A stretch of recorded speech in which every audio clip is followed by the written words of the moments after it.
సల్మాన్ ఖాన్ ఇంటి దగ్గర జరిగిన కాల్పుల ఘటనలో పోలీసులు ఇద్దరిని అరెస్ట్ చేశారు. 2 రోజులుగా 10కి పైగా ప్రత్యేక బృందాలతో దర్యాప్తు జరిపిన ముంబై క్రైమ్ బ్రాంచ్ పోలీసులు నిందితుల్ని అరెస్ట్ చేశారు. ఇద్దరు నిందితుల్ని గుజరాత్లోని భుజ్లో స్థానిక పోలీసులు అదుపులోకి తీసుకుని ముంబై క్రైమ్ బ్రాంచ్ పోలీసులకు అప్పచెప్పారు.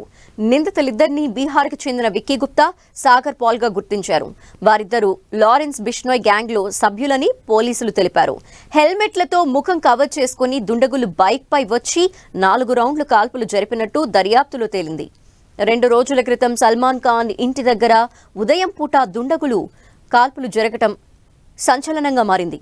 సల్మాన్ ముంబైలోని బాంద్రా ప్రాంతంలో నివసిస్తున్నారు. ఆయన నివసించే గెలాక్సీ అపార్ట్మెంట్స్ ముందు ఇద్దరు దుండగులు 4 రౌండ్ల కాల్పులు జరిపారు. ఇద్దరు దుండగులు బైక్పై వచ్చినట్టు గుర్తించారు.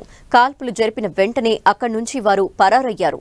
దీనిపై ఫిర్యాదు అందడంతో స్థానిక పోలీసులతో పాటు క్రైమ్ బ్రాంచ్ పోలీసులు దర్యాప్తు చేపట్టారు. కాల్పులు జరిగిన కొన్ని గంటల తర్వాత లారెన్స్ బిష్నోయ్ గ్యాంగ్ కాల్పులకు బాధ్యత వహిస్తూ సోషల్ మీడియాలో పోస్ట్ చేసింది.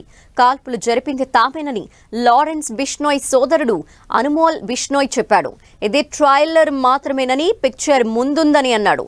ఈసారి ఇంటిపై కాల్పులు జరపబోని, ఇదే లాస్ట్ వార్నింగ్ అని హెచ్చరించాడు.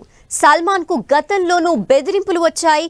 గత ఏడాది మార్చిలో సల్మాన్ ని బెదిరిస్తూ ఈమెయిల్స్ రావడంతో ఆయన పోలీసులకు ఫిర్యాదు చేశారు. దీనిపై విచారణ జరిపిన ముంబై పోలీసులు గ్యాంగ్స్టర్లు లారెన్స్ బిష్నోయ్, గోల్డీ బ్రార్పై ఎఫ్ఐఆర్ నమోదు చేశారు.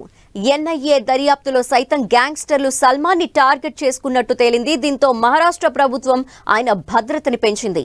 సల్మాన్ కు Y+ భద్రత కేటాయించింది. అలాగే సల్మాన్ కి గన్ లైసెన్స్ మంజూరు చేసింది. అప్పటి నుంచి ఇద్దరు సాయుధ గార్డులు సల్మాన్ కి భద్రతిస్తున్నారు. కృష్ణ జింకలను వేటాడిన కేసు విచారణ సమయంలో లారెన్స్ బిష్నోయ్ సల్మాన్ పై విమర్శలు చేశాడు.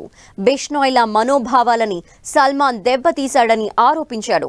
కొన్నాళ్లుగా సల్మాన్ కి బెదిరింపులు వస్తున్నాయి.